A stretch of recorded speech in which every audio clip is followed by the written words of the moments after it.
अस्सलाम वालेकुम। आज मैं आपको ऐसी सब्ज़ी के बारे में बताती हूँ और बना के दिखाती हूँ। उर्दू में इसको कमल की जड़ कहते हैं। इसको मुख्तलिफ नामों से भी जाना जाता है।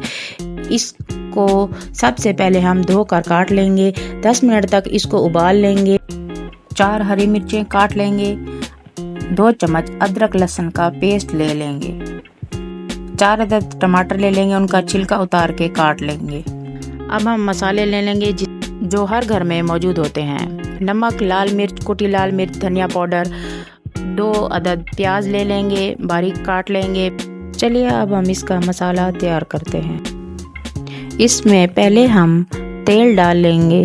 तेल को गर्म होने के बाद इसमें प्याज डाल देंगे। प्याज को थोड़ी देर के बाद भून लेंगे। इसमें कटी हुई मिर्च और अदरक लहसुन का पेस्ट डाल देंगे। फिर थोड़ी सी भुनाई कर लेंगे। वीडियो को आखिर तक ज़रूर देखा करें। अब हम इसमें मसाले डाल देंगे और थोड़ी देर के लिए मज़ीद इसकी भुनाई कर लेंगे। अब आप देख रहे होंगे कि कितना प्यारा मसालों का कलर निखर कर आया है।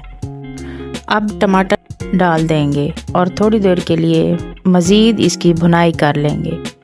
1 कटोरी पानी डालकर 2 से 3 मिनट के लिए गलने के लिए छोड़ देंगे।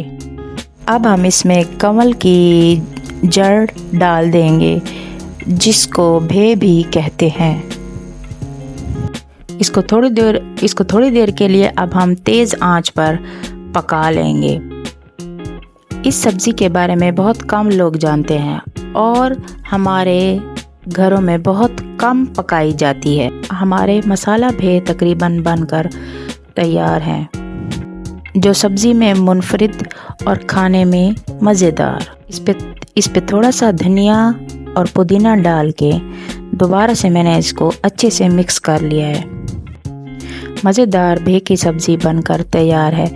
आई होप आप लोगों को मेरी वीडियो पसंद आई होगी। Please subscribe and share the bell icon.